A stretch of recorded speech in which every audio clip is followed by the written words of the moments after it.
പാക് യുദ്ധ പശ്ചാത്തലത്തിൽ ഏറ്റവും കൂടുതൽ ഉയർന്നു കേട്ട ഒരു വാക്കാണ് director general of military operations അഥവാ DGMO എന്ന ഉന്നത സൈനിക നാമം. ശരിക്കും ഈ ഉന്നത സൈനിക നാമം ഇപ്പോൾ ഭാരതത്തിന്റെ അഭിമാനമാവുകയാണ്. Pakistan military operations director general Indian DGMOയെ ഫോണിൽ വിളിച്ചതിന്റെ അടിസ്ഥാനത്തിൽ നടത്തിയ ചർച്ചയിലാണ് കരയിലും ആകാശത്തും കടലിലുമായി നടത്തിയിരുന്ന സകല സൈനിക നടപടികളും നിർത്തിവെക്കാൻ രണ്ട് രാജ്യങ്ങളും ധാരണയിലെത്തിയത്. ഇപ്പോൾ ഒരു ചോദ്യം ഉയരുകയാണ്, ആരാണ് DGMO? എന്താണ് അദ്ദേഹത്തിന്റെ അധികാരങ്ങൾ? പെഹൽഗാമിലെ ഭീകര ആക്രമണത്തെ തുടർന്ന് ഇന്ത്യ പാകിസ്ഥാനിൽ നടത്തിയ ഓപ്പറേഷൻ സിന്ദൂർ, അതിനുശേഷമാണ് director general of military operations എന്ന ഉന്നത സൈനിക നാമം കൂടുതൽ ജനശ്രദ്ധ നേടുന്നത്. ലഫ്റ്റനന്റ് ജനറൽ റാങ്കിലുള്ള ഉദ്യോഗസ്ഥരാണ് ഇന്ത്യൻ സേനയുടെ DGMO പദവിയിൽ എത്തുക. ലഫ്റ്റനന്റ് ജനറൽ രാജീവ് ഖായാണ് ഇന്ത്യയുടെ DGMO. മേജർ ജനറൽ കാശിഫ് അബ്ദുള്ളയാണ് പാക് DGMO. സൈനിക നീക്കങ്ങൾ, അതിർത്തിയിലെ സേനാ ഓപ്പറേഷനുകൾ ഇതെല്ലാം ആസൂത്രണം ചെയ്യുന്നത് ഇന്ത്യൻ സേനയിലെ DGMOയുടെ നേതൃത്വത്തിലാണ്. സംഘർഷങ്ങൾ ഉണ്ടാകുമ്പോൾ മറ്റ് രാജ്യങ്ങളിലെ സമാന റാങ്കിലുള്ള ഉദ്യോഗസ്ഥരുമായി ചർച്ച നടത്തുന്നതും ഈ പദവിയുള്ളവരാണ്. ഭീകരർക്ക് നേരെയുള്ള ആക്രമണങ്ങളും സൈനിക നടപടികളും ആസൂത്രണം ചെയ്യുന്നത് DGMOയാണ്. സേനകൾ ആക്രമണത്തിന് സജ്ജമാണോ എന്ന് നിരന്തരം വിലയിരുത്തുന്നതും ഈ ഉദ്യോഗസ്ഥനായിരിക്കും.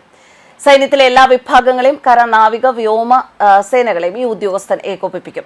ഹോട്ട്ലൈൻ വഴി പാകിസ്ഥാൻ DGMOയുമായി എല്ലാ ചൊവ്വാഴ്ച ദിവസവും ചർച്ച നടത്തുന്നതും ഇന്ത്യൻ DGMOയുടെ പ്രധാന ഉത്തരവാദിത്തമാണ്. അതിർത്തിയിൽ സംഘർഷമുണ്ടാകുമ്പോൾ ഇത്തരം ചർച്ചകൾ നിർണായകമാണ്. സൈന്യവുമായി ബന്ധപ്പെട്ട ദൈനംദിന പ്രവർത്തനങ്ങളുടെ വിവരങ്ങൾ DGMOയാണ് ചീഫ് ഓഫ് ആർമി സ്റ്റാഫിനെയും പ്രതിരോധ മന്ത്രാലയത്തെയും അറിയിക്കുക. ഇന്റലിജൻസ് ഏജൻസികളുമായി ആശയവിനിമയം നടത്തി പ്രവർത്തനം ഏകോപിപ്പിക്കുന്ന ദൗത്യവുമുണ്ട്. സംഘർഷമുണ്ടാകുമ്പോൾ പാകിസ്ഥാനുമായി ആശയവിനിമയം നടത്തുന്ന കേന്ദ്രം DGMO ആയിരിക്കും. DGMOമാർ തമ്മിൽ നേരിട്ടുള്ള ആശയവിനിമയം തെറ്റിദ്ധാരണ മാറ്റാനും സംഘർഷം ലഘൂകരിക്കാനും സഹായിക്കും. ചർച്ചയിൽ DGMO മാത്രമായിരിക്കില്ല പങ്കെടുക്കുന്നത്. രഹസ്യാന്വേഷണ വിഭാഗമായ റോയുടെ ഉദ്യോഗസ്ഥനും DGMOയുടെ തൊട്ടു താഴെ റാങ്കിലുള്ള ഒരു ഉദ്യോഗസ്ഥനും ഉൾപ്പെടെയുള്ള ഒരു സംഘമായിരിക്കും ഫോൺ കോൾ നടക്കുന്ന മുറിയിൽ ഉണ്ടാവുക. എന്നാൽ കോളിൽ ഇരു DGMOമാർ മാത്രമായിരിക്കും സംസാരിക്കുക.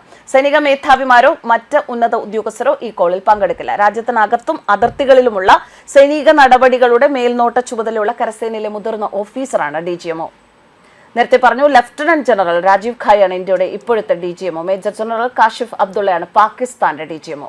കലാപങ്ങൾക്കും ഭീകരപ്രവർത്തനങ്ങൾക്കും എതിരായ സൈനിക നീക്കത്തിന്റെ ആസൂത്രണവും മേൽനോട്ടവും DGMOയ്ക്കാണ്. സായുധ സേനകളെ പ്രവർത്തന സജ്ജരാക്കി നിലനിർത്തുക എന്നതും ചുമതലയാണ്. മറ്റു പ്രതിരോധ വിഭാഗങ്ങളുമായും മന്ത്രിമാരുമായും ഉള്ള ഏകോപനം, എതിർ രാജ്യത്തെ DGMOയുമായി ആഴ്ചതോറും ഹോട്ട്ലൈനിലൂടെ ആശയവിനിമയം നടത്തുക. പ്രത്യേകിച്ച് സംഘർഷം രൂക്ഷമാകുന്ന സമയങ്ങളിൽ ഇതൊക്കെ DGMOയുടെ ഉത്തരവാദിത്തമാണ്. കരസേനാ മേധാവിക്കും പ്രതിരോധ മന്ത്രാലയത്തിനും ദൈനംദിന പ്രവർത്തന വിവരങ്ങൾ നൽകുന്നതും DGMOമാരാണ്. News desk കർമാനസ്.